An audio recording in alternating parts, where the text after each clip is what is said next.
And then I will quit boring you guys with technical details. I did want to answer Jordan's questions about consensus, but we need to get some background there. All right, so we talked about these smart contracts, what they are. Now there's a component to Ethereum. So there's really like the Ethereum is really two parts. There's the blockchain itself, and then there's the Ethereum virtual machine, which is tied to the blockchain. It can read data from the blockchain. It has access to data from the blockchain, but its job is to execute, these smart contracts. And inside a smart contract, you have different functions. Now, you guys have probably heard of gas fees. So every function in a smart contract requires a certain amount of gas. And so gas is kind of a base fee. So if I wanted to add two things together, I think the gas for that's like 2. And if I want to check another account balance, the gas for that is 4. And if I want to do some other function, the gas might be like 20,000 for some more complicated function, right? But there's these base gas fees. So when you write a smart contract, most smart contracts have multiple of these elements, and there are a couple 100,000, maybe it's 100,000 gas fee total for a smart contract per se. Those would be a pretty simple smart contract. But say the gas fee is $100,000. Then basically what you do, this is the base fee.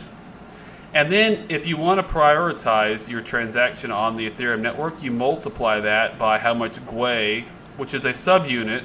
All GWEI is, it stands for, I believe, GigaWEI. And WEIs are the smallest unit of Ethereum. So basically, you know how like Bitcoin has Satoshis, Ethereum has smaller measures of unit.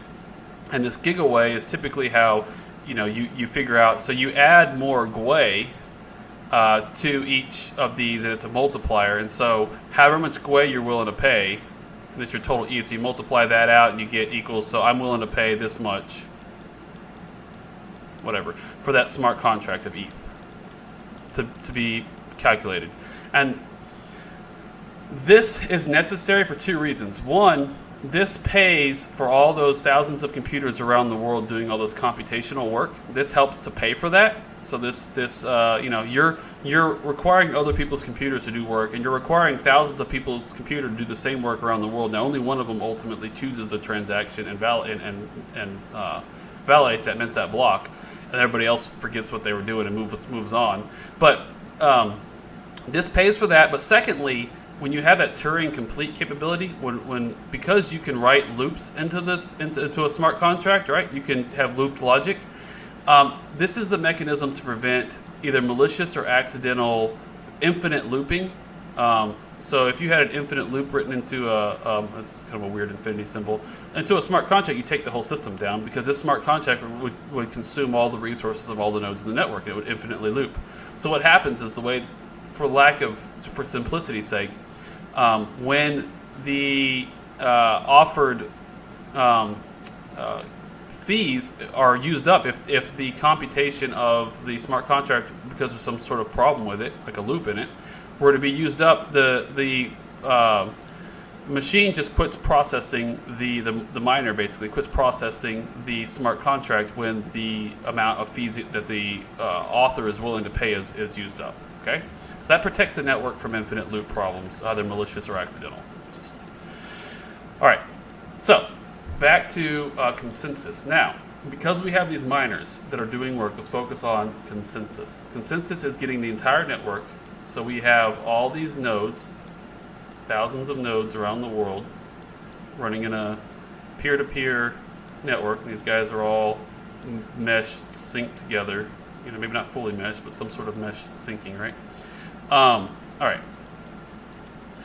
And we have to get everybody on the network to agree to, a set of transactions. Which of these transactions? Now, smart contracts have the ability to execute transactions, but they are not in and of themselves the base transaction that we're focused on.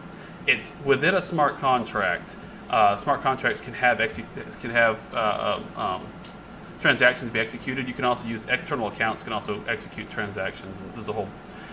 But say again, we go back to that. I used that earlier. This miner is the one that minted this block. He's the one that selects all these transactions. He does the validation. He sends it to the rest of the network.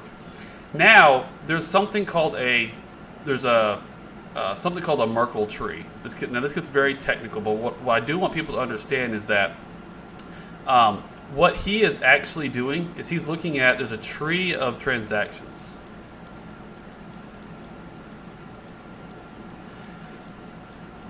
All right, this trend. So if there's, I don't know, if there's 16 transactions in a block, you can roll up all these transactions into the root of a tree. Now, in the header, the Ethereum header, I think I have the Ethereum header pulled up here somewhere for you guys. In the Ethereum header, there's 3 main roots that we keep track of. And so all you need to know, really, on the network is not all of the details about all these transactions. Every transaction is signed, and it creates a hash that gets signed, and that gets rolled up, and that gets rolled up again. So within the header is what is I'm trying to simplify this. So these root of all these transactions, there's a bunch of signed, they get rolled up in this tree, and they get signed in the base of this transaction. Let me go find, is it my little thing here? Smart contracts. There you go.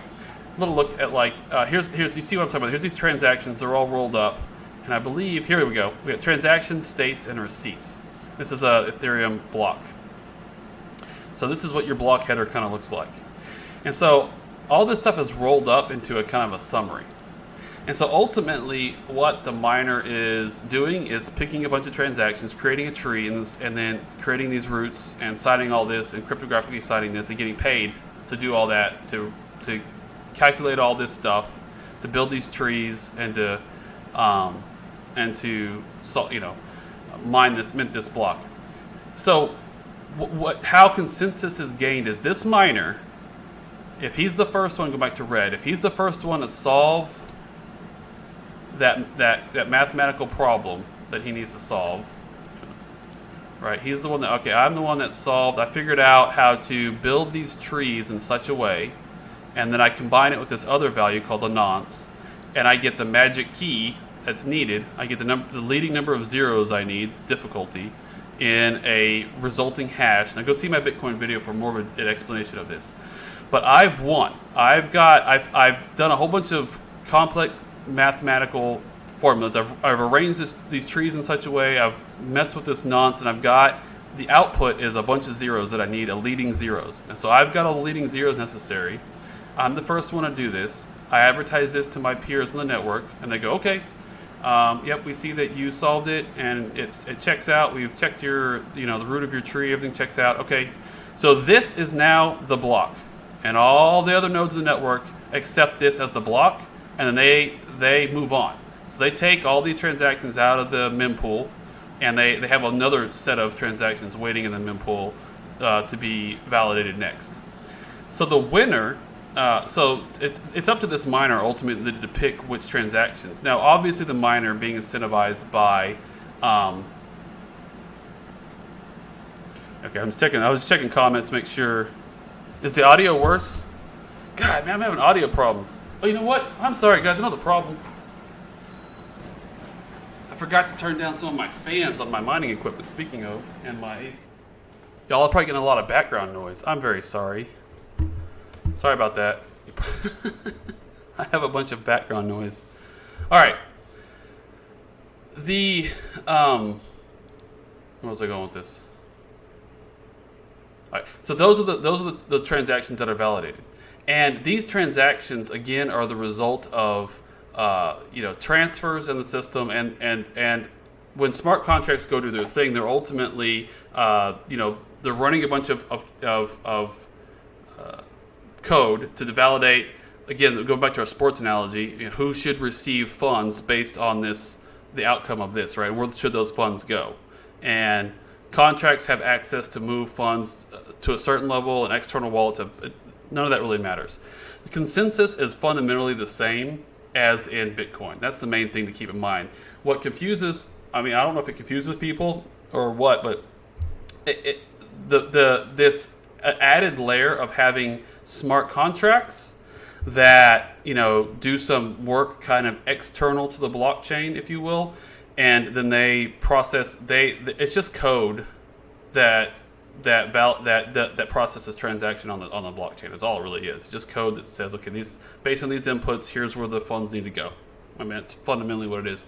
So at the end of the day, while we're working with the account model, it's slightly different than the UTXO model. At the end of the day, a ledger, a record of transactions gets locked up in a block, and the winning miner is the one that does that work, and then everybody else, accepts that record of transaction that miner. All right, Bitcoin. Where are we at with Bitcoin, guys? It's just kind of, see, these yellow lines are my entries, my leverage trade entry levels for resumption levels.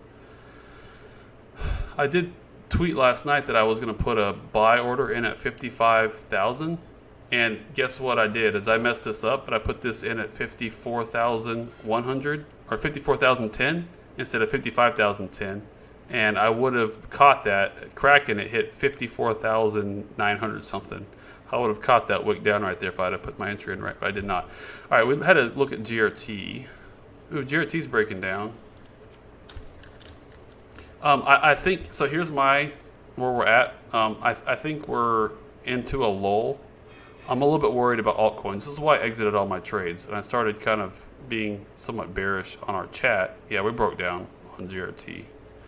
I started being kind of bearish on the chat because I think, based on what I'm looking at, we are possibly entering this extended lull. Let me put Ethereum on here for you guys. Let's see here. Let's do ETH. Let's compare ETH USD real fast. All right. So you see Ethereum last cycle. Now remember, Ethereum's pretty big, but he had a 3,400% gain in price, and then it was months that he didn't go anywhere. So a little bit further along in the cycle than we are now. Like at this point in the cycle, Ethereum had last time compared to this time had about a 700% gain, and then it consolidated for a little bit, and then it just blasted off, and it had a 3,000% gain.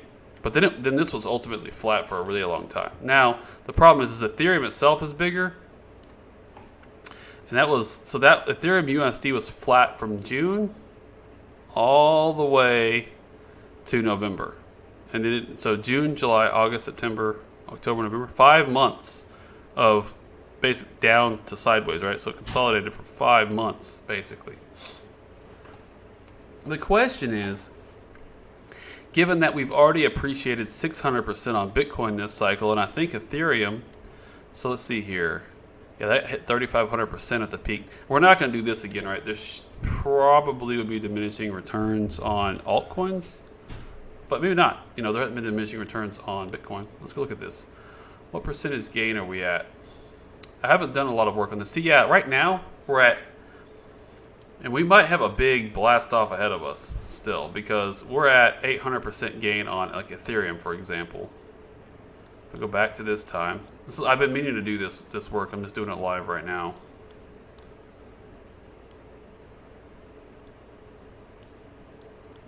Put this on log. No, back to percentage. All right. So yeah, we hit, what did we hit? 300%, and then we went up to 700, 800%, and down to 600%. So the analog is there. Like in theory, we're right here. Theory, we're right here. This is what's happening to us right now. And then if history is any indicator, we're in for a mega pump. The FOMO phase is still ahead of us. And that's kind of, so if we break the all-time high, I mean, if we break the 60,000 level, basically, that's where Ethereum could get absolutely insane. But then this is that bear phase I'm talking about. It's this multi-month phase where Ethereum was basically sideways, and it trading this would be painful, right? So it went from a 300% gain down to 1,000%. So that's a really large drop. 60%, something like that, right? We're gonna look at Ethereum's chart specifically. So I'm probably too pessimistic in thinking that this, it looks like we're in for a bigger set of gains on altcoins coming up, but we may be in this little fake out right before it breaks out again. So let's go look at the charts right now and see what we can see. I did do some work on the, get rid of this, charts. What I noticed is that we're obviously consolidating on all pairs. So I have this upper trend line across, go to the, like a 4-hour time frame. Across the board, I had this upper chart, this upper trend line here.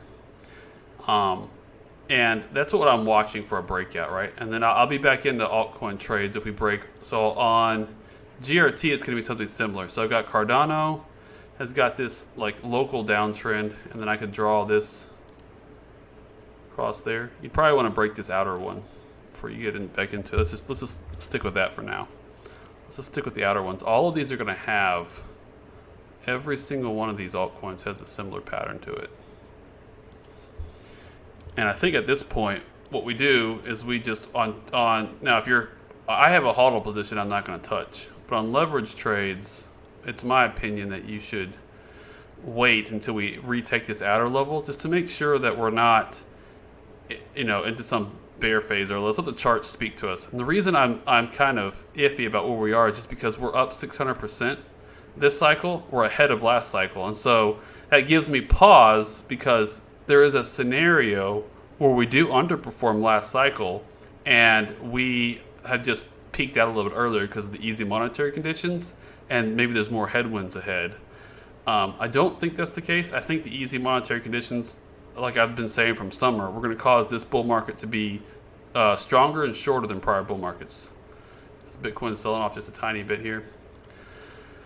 So Cardano, Link, GRT is going to have a similar probably, yeah.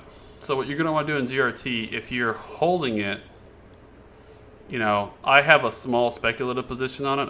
I'm not super heavily invested in it because these speculative names, the trade is Bitcoin. That's the other thing too, just keep in mind, the trade is Bitcoin.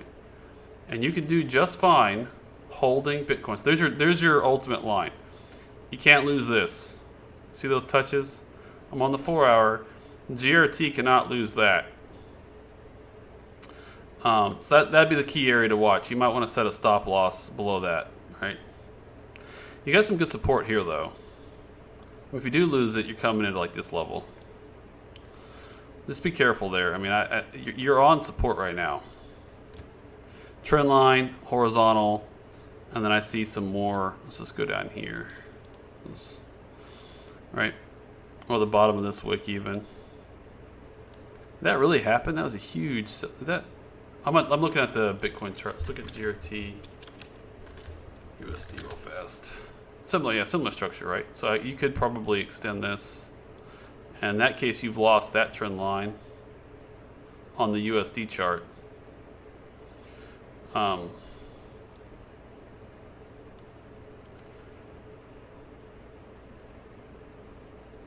Yeah.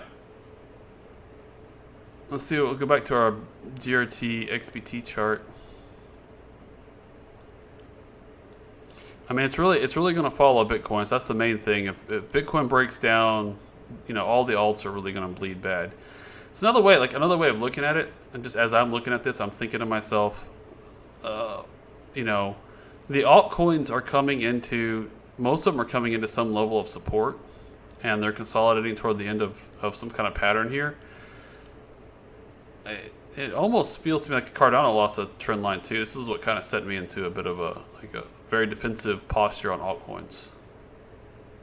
Is when I saw that. I had this drawn through here originally, and then when Cardano lost that, that's when I got it back out. So if y'all remember, I had sold at 139 on the way up here, just ahead of the prior all-time high, just in case it was a it came short and fell. And then it started sell-off, and then we came, you know, it was starting to consolidate here, and this looked pretty good for a while before a break up to the upside, and I entered a trade, and then it broke back down. It was hugging that trend line, and I entered a trade, you know, here and I believe here, and then when it broke down here, I got out. So I've been out of all my altcoin trades since basically they all did the same thing. They all broke some level that I was watching. All right, back to comments. Sounds better? Yeah, well, GRT USD definitely broke down. GRT XBT is hanging on by a thread. GRT is a great project, and it's going to pump. I mean, the worst thing you can probably do is to have got positioned in heavy over here and sell now. Like you're probably better off just because if from a trading perspective, if you're trading this, you need to get out of trades real fast on breaking this because it's probably going to consolidate maybe in here somewhere. And that's not good for trading, right? And wait for it to get back above this for a trade. But if it's a position, right, and you're not trading it, it's just a position, and you got heavily positioned through here somewhere, the worst thing you can do is sell now while it consolidates and then FOMO back in as it goes, back above here. The best thing probably to do is just to hang on. It's a good project. It'll pump again, especially at the end of the bull market. You may just have to hold it longer. Oh, hey, no problem, Atif.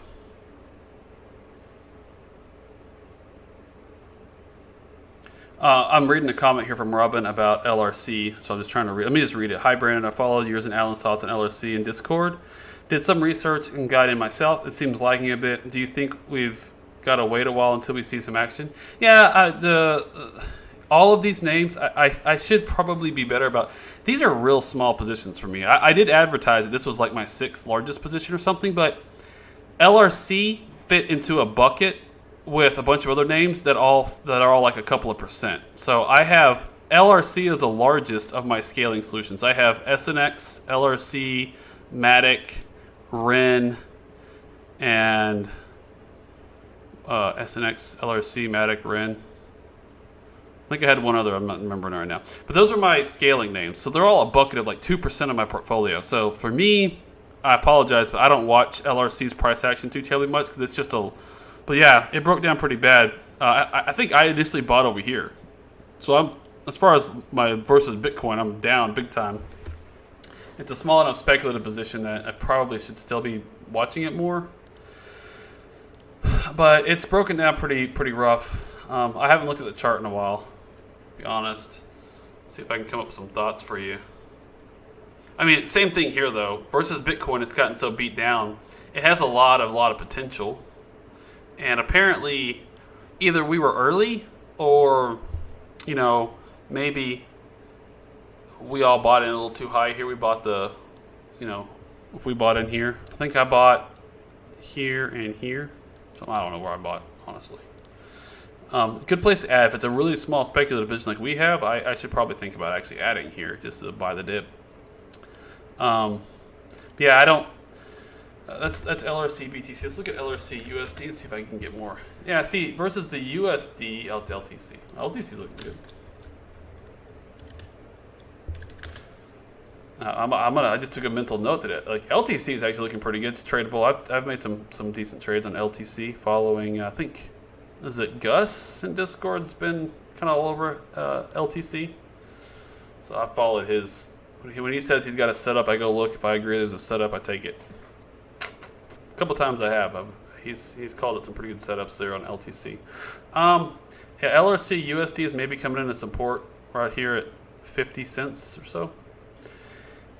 I think you're better off just holding this. If you're really heavily positioned into it, you might consider getting defensive if we break that trend line there. But yeah, as long as we hold this trend line, we're into support here on the USD chart. I think we're probably going to be okay. It's just a matter of when Bitcoin makes its next move. Does it look like it's moving a little bit? Sorry, it's such a busy chart. When Bitcoin breaks out of this prior all-time high and hits like 60,000, the alts are going to rebound, and maybe very strongly so. I'm just trying to look at, I had my price targets on Ethereum. Let's just go back to this. I need to just trust my analysis. I had thought Ethereum would hit 2,800 by the end of this month, right? I said the low end 2,000. We accomplished that last month. So more likely than not, we're in for another strong leg up on altcoins. There will come a time when altcoins peak out closer to the end of the cycle, and Bitcoin sucks the life out of everything. And so it's going to suck the life out of altcoins, or they're going to just at least stagnate, and they're going to be sideways versus USD and bleeding very badly versus Bitcoin as Bitcoin makes its grand blow off top, right?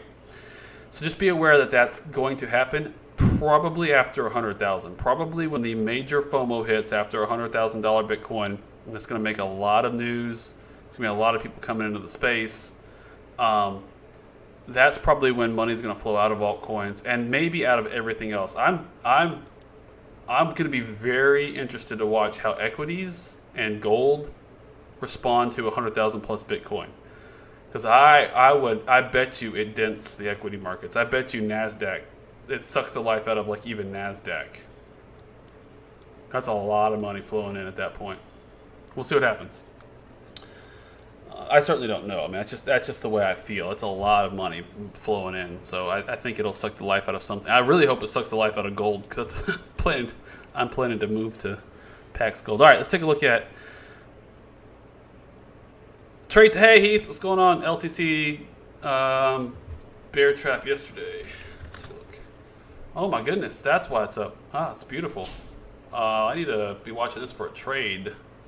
Where are you at, LTC? I took it off my list because I made some good trades on it, and then I wasn't watching it. Let me go. Let me move back up here.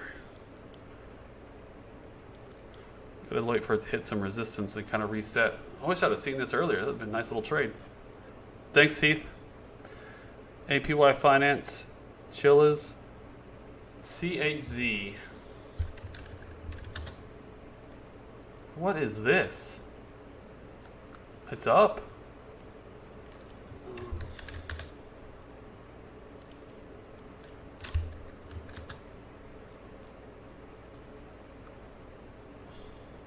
Oh, you guys, I did a daily update. Was it Wednesday?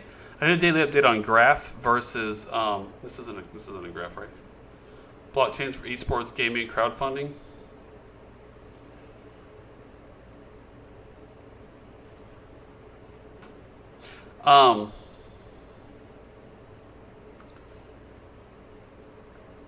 It is moving. Summer 21 now. Ethereum address on it. I've heard of it. I just haven't looked into it too much. World's leading blockchain fintech provider for sports and entertainment. Wow. All right. Cool. I don't have a technical analysis on it. It's just up big. This is the USD chart. Look at the daily. Is there? I mean, there's not much to work on here. It's, you know, obviously, my initial read is that you can't enter a trade on it because it's just too far up. It's a good place to take profit probably, or was. If you're holding it, if you have it, if you got in down here, congrats to you. Wish I would have known about this before. Beautiful. This is like your standard breakout, right? This is where you're consolidating under this and it just breaks and goes. It happens in crypto. This gave you an entry at least, right there. Or CTM entry. Now there's other type of entries. I mean, other traders could have picked up on this for sure. I'm sure some of Heath's magic would have told us what to do with this name. All right, let's take a look.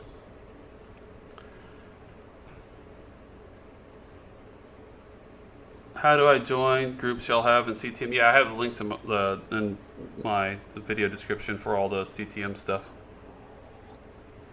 And remember one other thing. Oh, I forgot the disclaimer at the beginning. Now that we're getting into charts, I am not a financial advisor. I don't know what I'm doing. If you listen to me, you'll lose all your money and be living in a van down by the river. But in all seriousness, you know, I'm a technologist by trade. That's what I do for a living, right? I do infrastructure technology. So I understand infrastructure, and I can kind of cut through some of the hype and the FUD. And that's what I'm trying to add to the community, right? I'm trying to be here to help give my thoughts on crypto projects, help cut through the hype and the FUD, and keep people away from things that are just going to dump on them. You know, if you're a really good technical trader, you can you can trade these pump and dumps, sure. But the other thing too to keep in mind is that when I give my TA, you should keep mentally it should be secondary to Heath or Jordan, especially. Or even Gus or some of these other guys that are just better at technical analysis. They're traders full time. You know, my TA is very CTM driven now. I had my own style before, and I'm becoming more just pure CTM because I'm seeing that a lot of my old habits are not as effective. But it's taking me time to learn. So just keep that in mind, especially when I give my TA. It's not as crisp because I'm not a full-time trader like Heath, especially, right? So always trust his advice over mine, especially when it comes to TA. But I've been looking at this chart, talking about all that, going, just wait for another setup. I mean, at this point, you're breaking all kinds of levels. Just wait for it to cool off, wait for it to consolidate, and you might get another setup. But I'd wait for that. I'd wait for some consolidation. You'll probably have something that looks like this coming up ahead, right? Let's look at other things that I've just massively pumped. Let's look at BNB, for example. We know that pumped. This is where we're at. You come up and come back down. This is where you're at right now on CHZ probably right now, right? You just did this. You're cooling off. And, it's probably going to do something like this for a long time. And then you're going to get another setup. So BNB's looking pretty good, staying above that trend line. Very strong.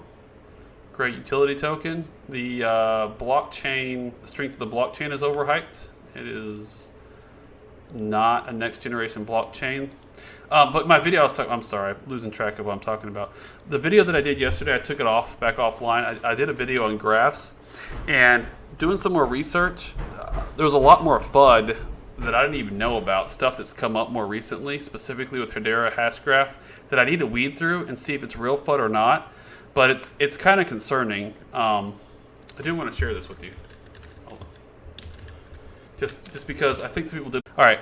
So one of the things here, this is deceitful to me, and this bothers me. So they advertise 10,000 plus transactions per second, right? And I think I was aware of this, but I totally forgot about it when I recorded my video yesterday. Notice this little number one on here, TPS, and it has this little number one by it. Asterisk. Cryptocurrency transactions for Hedera range shown transactions not requiring a transaction record but can receive a transaction receipt. Basically what this means is that this is the transaction per second only if you're sending Hedera from one Hedera participant to another natively. Like if you have two Hedera, native Hedera wallets, you're sending Hedera from one to another. Because this is an Ethereum virtual machine that this is running, Ethereum compliant virtual machine.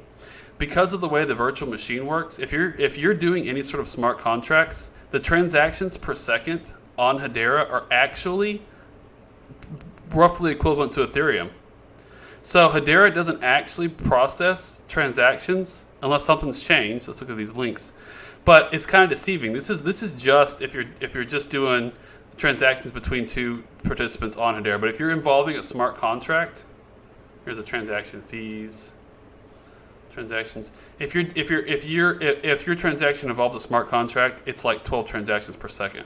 And so that's deceiving to me to put that on here because ultimately the purpose of the network is it's not a payment system, right? They're trying to be a full, smart contract ecosystem. And so because you're running an Ethereum virtual machine, you're bound to the same limits Ethereum is, then I lost my stream. I'm sorry, guys.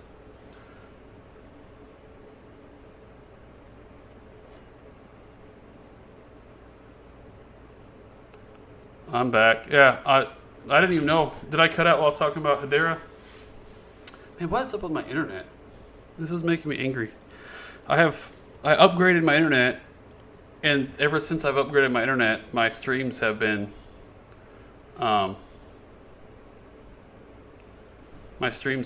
worse for some reason.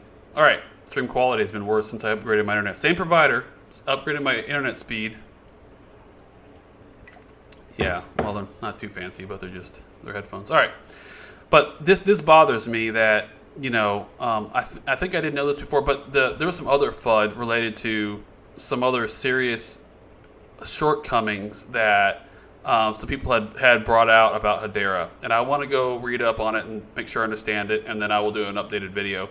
I am very concerned about any of these graph-based technologies. I do not yet have the warm and fuzzies that anybody's got this figured out. Hedera is kind of being deceptive about their transaction per second, how their network actually works. Nano, I haven't found a significant issue with Nano just yet, but it's it's a simpler, it's a little bit simpler solution.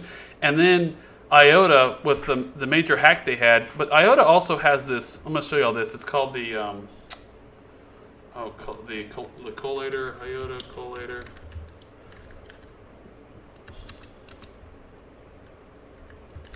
They call it the Polkadot side. Oh man, it's a central node.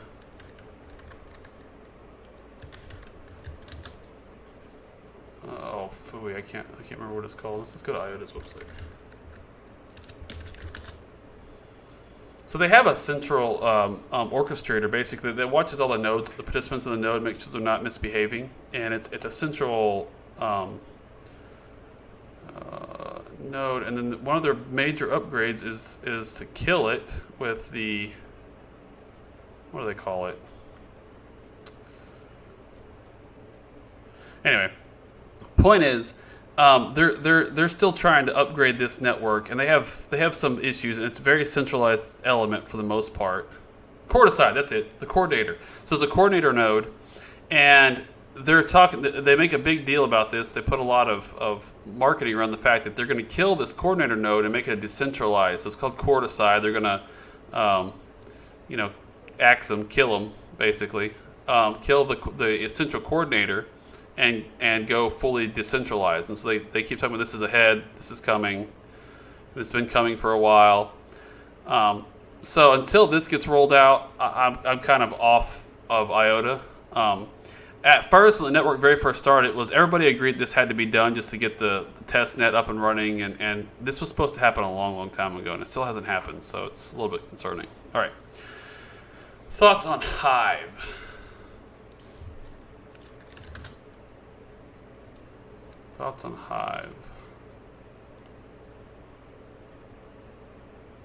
The depause. So this is a form of centralization, just FYI. They'll argue it's not. It's a decentralized. You have to vote on the delegated stake, but delegated proof of stake is a simple way of saying we don't really have proof of stake figured out. So in order to shortcut and get launched, we're gonna have people vote on a small number of staking nodes called delegated proof of stake, and this is a fancy term for we're centralizing the network because we don't have proof of stake figured out. So anytime I see that, I'm always like,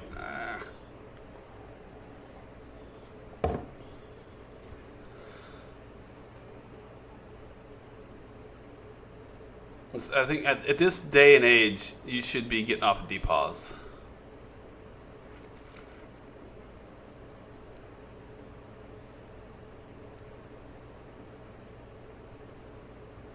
Anybody should be able to be a validator node.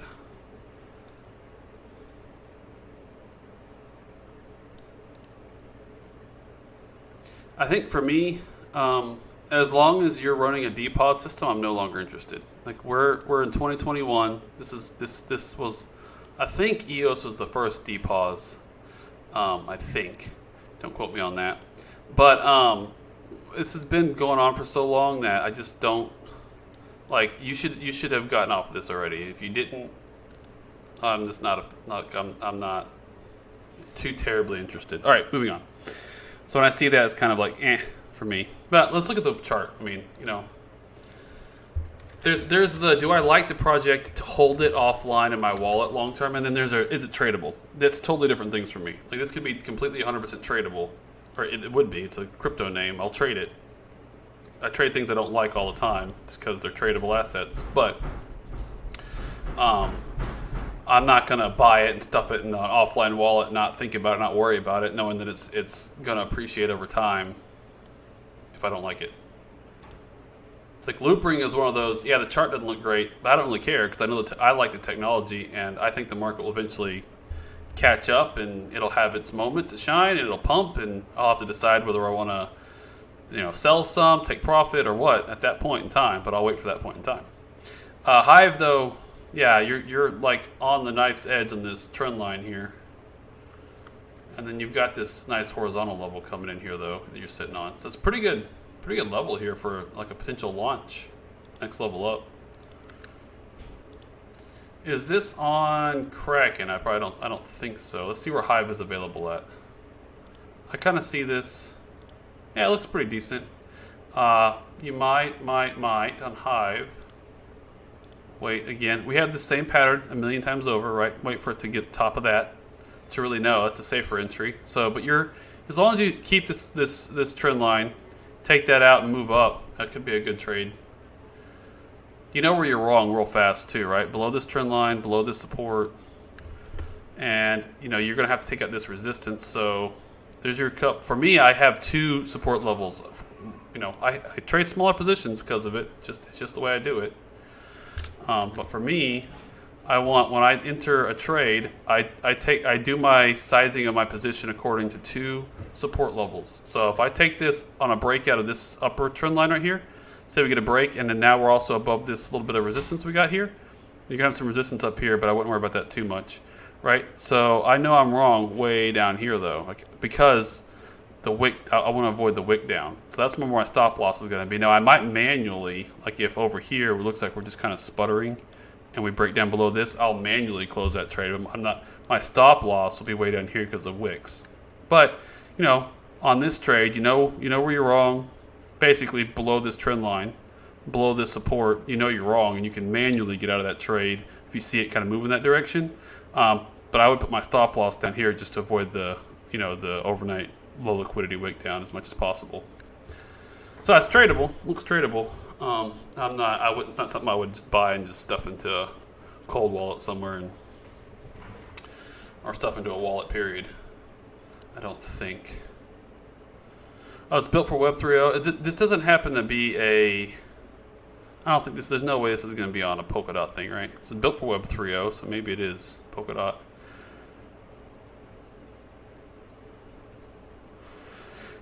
Now, when I see this Web 3.0 that changes, if it's depause because that was the fastest way for them to get get the base network up, but they have some other innovation on top of it, that I'm okay with that. If there's really a realistic roadmap to move to fully decentralized model, or if there's just some reason that they need to be depaused, right? It's just to simplify some element of it because the technology is not really around being a fully decentralized blockchain. It's really built for something else.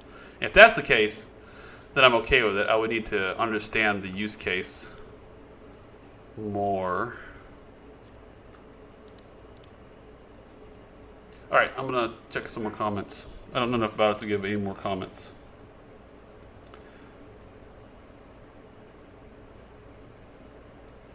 Could you please look at Litecoin? Yeah, I guess. I was looking at it a second ago. We broke 210. Looks like that's a level to watch-ish, right around there, right? So we broke 210. You already had your kind of retest and resumption of this 207 to 210 level. Let me go to a daily here. Let me get some.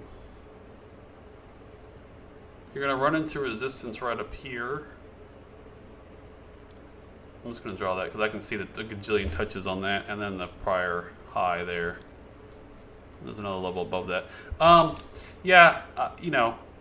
Did we get a good retest? So on a daily, you got a good retest and resumption down here at 194, and on a 4 hour, yeah, I mean, maybe see if it comes back into 209 because it looks like it kind of consolidated underneath it and then broke out. So you might hit 226 and then bounce down and consolidate in here a little bit. That'd be the best case scenario. You get some consolidation in here, and then you get a resumption signal closer to 209 off of there.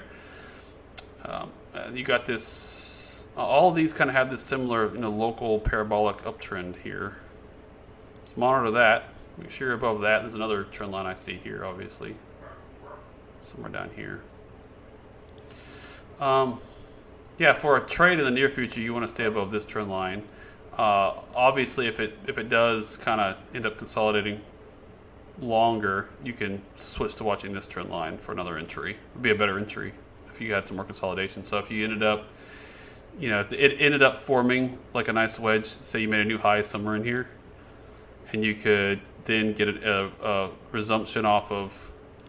These are my favorite, right? When you come into horizontal support plus a trend line, and then you break another downtrend. You have just so many concurrent positive. So I'd wait. I mean, gist of it is we already had an entry. I'd wait to see what happens. I can't draw that in yet because there's nothing there to work off of per se. Sure, somebody somewhere was watching some sort of downtrend somewhere here. I don't, you know. Yeah, I mean, wait for the next setup. It broke out of where it was. Looks good. Looks like it's wanting to move. Let's look at the LTC versus Bitcoin chart. I'm curious. Up 11%. Oh, look at that. You see here? This is what I did before. This is perfect. If I would have been watching this, man. What I did before on my LTC trades, I took trades as LTC came into this level down here, right, on the Bitcoin chart. And if it was so it was coming down, it looked like it was going to be coming to the bottom of this downtrend channel, and I sold regardless of what was happening on the USD chart when we got up to the top end of this Bitcoin chart, and that worked out pretty well. That gave me that last trade out. Don't know exactly where I entered and where I got out, but you know, I got to play these two spikes.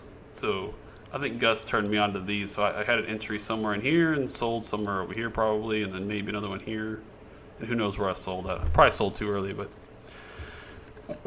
nonetheless, they end up being two nice trades. So that's another thing to look at. So we did come into the bottom of this downtrend channel on the Bitcoin chart. So yeah, you see that level, that white level I have there? Another thing to look for would be a retest and resumption off of this level here. It's obviously been an interesting level. So yeah, we broke it. So if you wait for it to come back into here, and then see if you have a concurrent setup on the USD chart, maybe a good place to look at taking a position, a trade on Litecoin. All right, VeChain and Reef, please. Not a trader, hodl only. Okay, from a hodler perspective, thank you. That's great.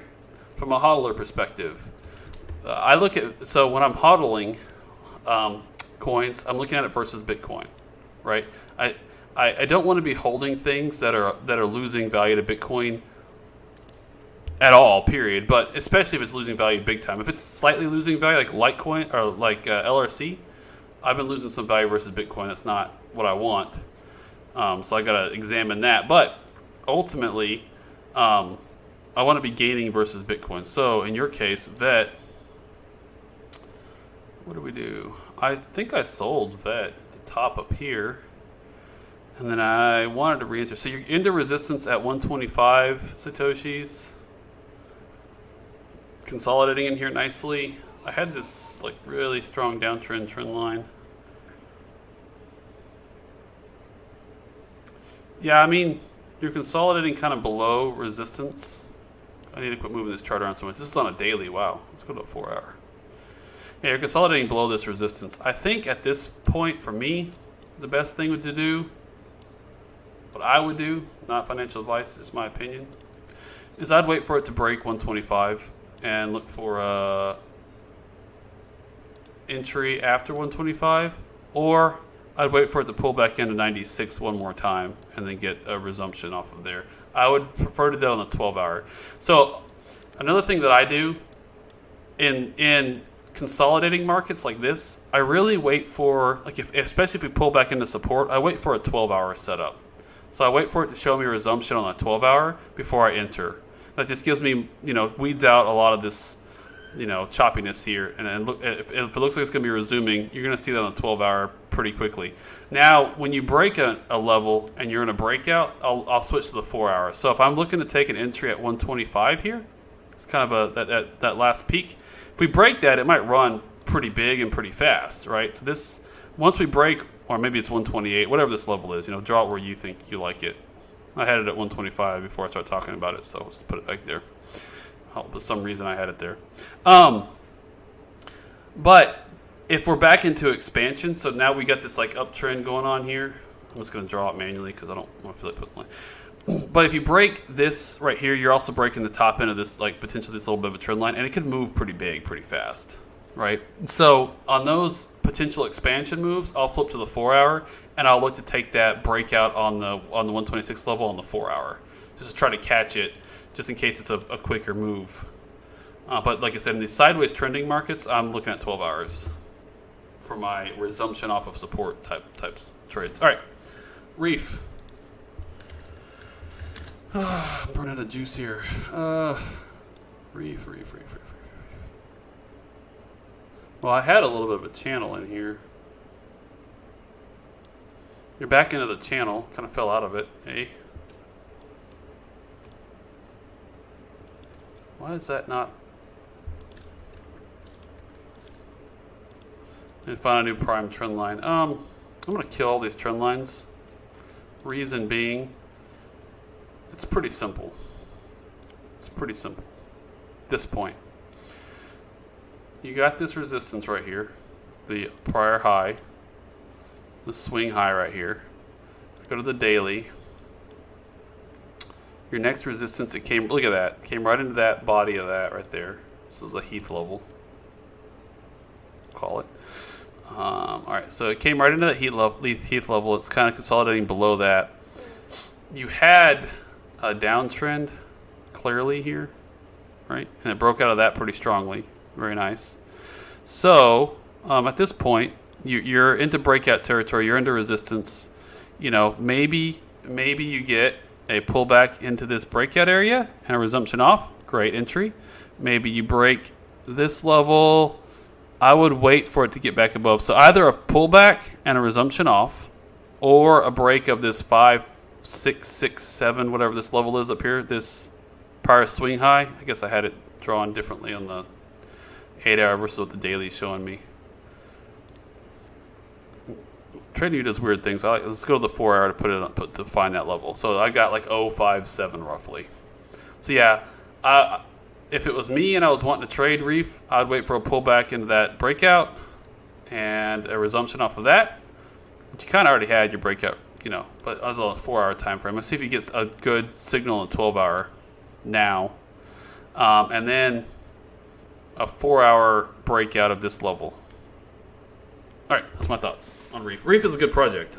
It's like a liquidity aggregator. They do there's some cool stuff where basically it optimizes your yield returns without having to do all the whole yield farming thing. So people were, you know, bouncing around doing a bunch of yield farming stuff. It doesn't do full, you know, yield farming. It do the same thing, but what it does is it finds the best place to put your funds to get the most return for the liquidity, you know, that you're providing. It's kind of what I gather from what I've read so far of it. Thoughts on GBTC today? Ooh. I sold some GBTC just to have some buy the dip funds potentially, which I will if we break out. What was it at 50? What did it do today? Daily. Was GBTC down? GBTC, yeah, it's like the fact that it's trading below NAV. I think it still is trading below NAV is a little bit disconcerting.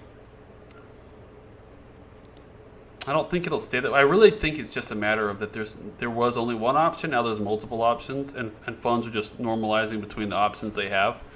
And I do believe that there, especially when Bitcoin breaks out again here, it'll reinflate. It may not see the same premiums that it saw before because it was had almost a monopoly on it, right? But it'll still trade at a premium. All the trusts will trade at a premium, but they'll all trade at a lesser premium now because there's more options to even your funds out there. I'm looking at BT. So Bitwise was up a tiny bit on the day. Basically, it recovered. And then GBTC was down and didn't fully recover. I don't have any strong thoughts other than I do think when we get into a nice trending market again, the premium it'll go back to a positive premium, especially as people normalize funds.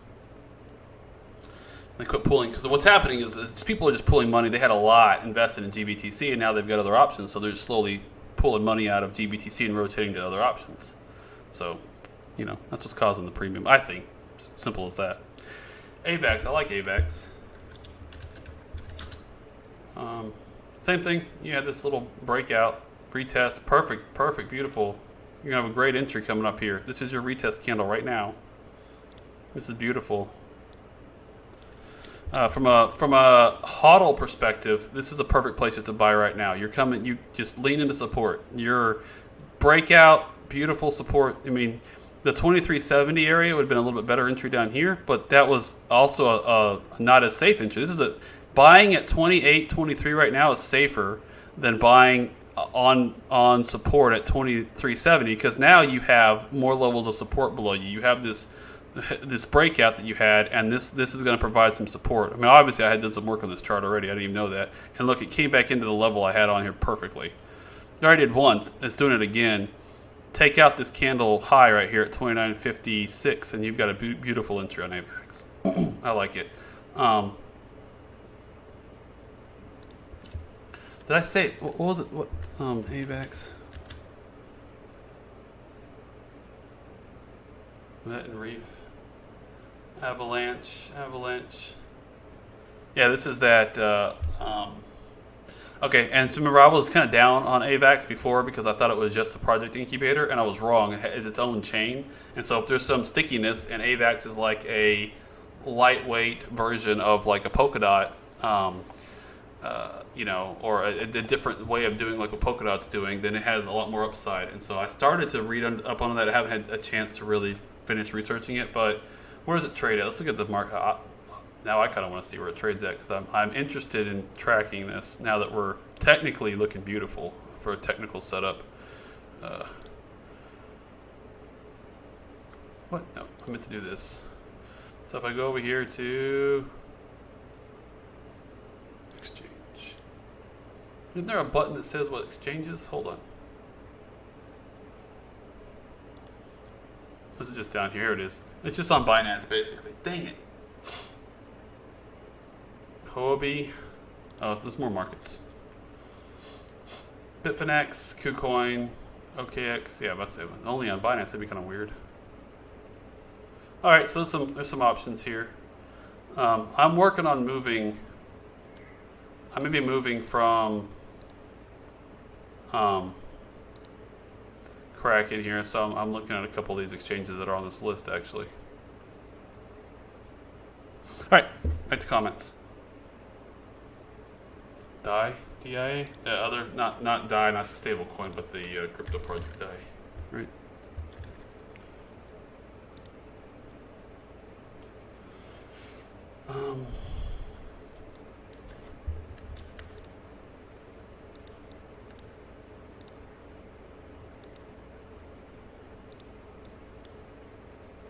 DAI looks good.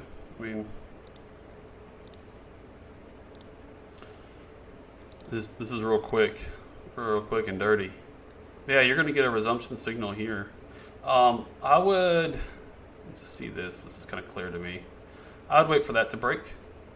It's pretty simple. You've got, you know, it depends on how you draw this, but you've got 3.5 touches of this downtrend. Beautiful spot to watch for a break of that. And then that's probably going to come in line with like this. You see this little bit of resistance we got right here? Breaking that trend line is going to be a break of this resistance as well, which would be a great level to look at. So be a nice, you know, concurrent break above this, get a retest, resumption. You're clear of this resistance and this downtrend. Beautiful spot to look at on a trade. Yeah, I've looked at Reef, back up a little bit. What's the trading platform you're using that allows you to set the SL automatically to close? My understanding is Oana does not trade crypto, so I'm looking for a platform that uses two-stop. Okay, so Mark, I use Kraken, and Kraken annoys me to death because I can set my stop losses, but I can't set a stop limit order above the price. So I have to set alerts and just be ready to. Now they have an API. And there is some services that you can use to automate that. So, but I haven't found a way to properly set. Like there's supposed to be a way to do a triggered order in Kraken, and I have not yet figured out how to get the triggered order to work. So the triggered order is supposed to be the equivalent of a stop limit, to where say I wanted to buy DAI right here at 280.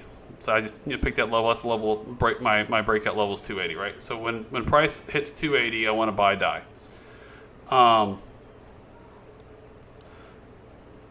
Or DIA. I don't know how they pronounce that actually. Whatever. So I wanted to buy this at 280. I need a stop limit order in order to say, okay, so when price hits here, execute this limit order. Basically, is what you're telling it. So in Kraken, they have this thing to where you can you can do a triggered order. So you can say, okay, at 280 trigger this order, and then buy at this limit price. But I have not yet figured out how to make that actually work. So what I have to do is I have to set alerts at 280, and I hope I see the alerts and I can place my order manually. That's the way I do it right now with Kraken. Now Kraken though, as soon as you can place a order. So if you're placing, I think pretty much any order, so say you had that breakout, right? Concurrent with placing that order, especially if you do a market order, you can say, okay, it's a conditional order. So I think a limit order or a market order, you can say, okay, this is a conditional order. So the conditional order is buy at this limit price or buy at market. And the condition is if price goes below here, set a stop loss here, right? So basically you can do you can buy a stop, your limit order here, and you can also conditionally place this, go ahead and place a stop loss, which is also what I do. I just kind of do both at the same time. So I place my order and set the stop loss at the same time. But again, on the upside, when you're picking a level, I have to set alerts and just hope I catch it. And that's caused me to miss a couple of entries because I didn't see the alert. I'm looking at my phone and I missed an entry. But that's the way it works. Unless somebody knows how to make those triggered orders work on Kraken. I was trying to monkey with it actually just the other night, and I could not find the mechanism to make it work. Now externally they have APIs, so externally you should be able to do it as well, right? So in theory I should be able to trigger, an alert from TradingView or something that triggers a program that then goes and executes that trade in Kraken for me. But I haven't taken the time to write that or do that. There's probably a service out there for that. XLM, yeah, I've been watching XLM closely. It's a nice, it trades pretty nice. This is what I was looking at right here. You see this downtrend we had? The 4 touches of it. I'm waiting for it to kind of come back into that, concurrent with this support right here. Right there, that wick high. I'm waiting to see what happens. So we get a resumption off of that. Yeah, I mean, I expected it to lag. I don't hold it for this very reason, but it does. I love trading this because look at these moves it does. If you can catch it on these breakouts, it has the panache, for lack of a better word, to move big. So it's a great tradable asset because it just rips. But it's not one I hold because it likes to flounder around. I mean, historically, I think versus Bitcoin, XLM versus Bitcoin, it's not too strong. All right, but anyway, I think it might be setting up a lot. All the altcoins. I mean, if we look at just like a basket of alts of some type, you're going to see they all have the same basic pattern for the most part, with the exception of a few that have either broken down real bad or broken out already. Let's look at this before we wrap up. Our Bitcoin dominance. I talked about this. Had this descending triangle kind of pattern. We broke out to the upside of this, and we're on this now. Then we flip this to support. This is indicative. The other reason I kind of was wondering if we were either headed for a sell-off or a Bitcoin breakout and the alts to lag is because the Bitcoin dominance is going to go up. So in this, go back to my BLX chart. So you see this is breaking up right on the Bitcoin dominance. That means Bitcoin is getting more dominant, becoming a higher percentage of the overall crypto market cap. That's what Bitcoin dominance is calculating, the total market cap. So right now, Bitcoin is 62% of the total crypto market cap, roughly. I can't see the number exactly. But when that goes up, that means Bitcoin is becoming more dominant, which either means that we have a sell-off and alts are selling off worse than Bitcoin, or Bitcoin's making a very strong impulse and it's sucking the life out of altcoins. So one of those two things is happening when Bitcoin dominance is increasing. So if I go back to the BLX, over here, my log chart here, we talked about, was that last cycle? 24, no.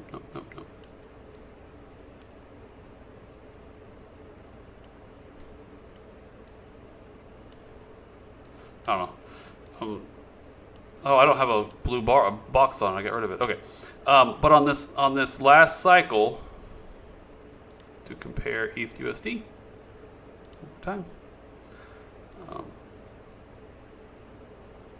Bitcoin dominance, and if we go back and check the Bitcoin dominance, right? So when ETH topped out, and then when Bitcoin sold off a little bit, ETH sold off way worse, and then ETH never fully recovered. And then when Bitcoin made its kind of parabolic run, it wasn't until after Bitcoin started topping out that Ethereum started to catch up, and the Bitcoin dominance spiked monstrously all through here. It went up, it got really, it got right here. Bitcoin dominance was at a low point, and then it rose and rose and rose and rose. So that's going to be an early indicator. The Bitcoin dominance is basically what I'm saying is it's going to try to help us identify this area where we need to just be soft on the altcoins and heavy into Bitcoin, and then we can get back into altcoins for this last little. If I zoom in for you guys, right? So after Bitcoin makes its final peak, and the altcoins make a big run. So as Bitcoin's coming into its top, we should probably be trying to catch the top right around here. I'm gonna rotate a portion, not all, but maybe 10% of my Bitcoin into a basket of altcoins that I like to try to capture this. And this is a move from 600% to 1300%, and you can move your funds. So that's another double for you potentially in some altcoins. It's not going to be easy to do, but you take 10% over there and maybe make some more gains. That's what I'm going to try to do. All right. I think, guys, I'm going to wrap up. KuCoin? Yeah, KuCoin is one I was looking at. All right, guys. Thanks, everybody, for watching. I appreciate all the everybody getting on here. I'm sorry if I bored you at the beginning. I noticed kind of the audience was getting a little bit sick of all the technical, so I need to find that balance of talking a little bit of tech, but I think I was talking too much tech at the beginning. I probably tried to cover too much, so we'll try to break up the technical. What I need to do is I need to spend like maybe 5 minutes talking about the technical, interweaving as we talk about different things on the charts. I think. Tell me if y'all. Anyway, appreciate everybody. I'm gonna put back on the music. My throat's getting sore. I don't know how some of these guys talk for hours on these things. I get so wore out.